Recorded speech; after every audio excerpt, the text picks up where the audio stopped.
Welcome to our guide to the e-commerce SEO checklist for 2024. In this video, we'll cover the essential strategies to boost your online store's visibility and drive more organic traffic. You must follow these steps. Optimize product titles and descriptions with relevant keywords. Most importantly, create unique, high-quality content for category pages and product descriptions.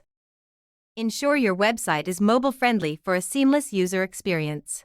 Implement schema markup to enhance search engine visibility and improve click-through rates. Improve page load speed to reduce bounce rates and improve user satisfaction.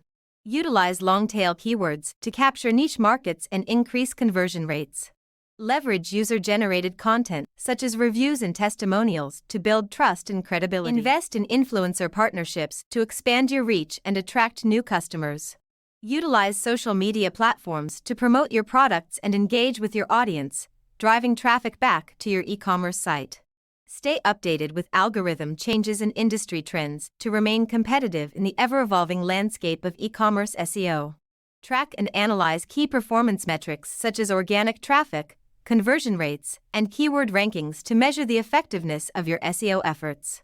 Don't forget to like and subscribe for more tips and tricks on growing your online business. Thanks for watching.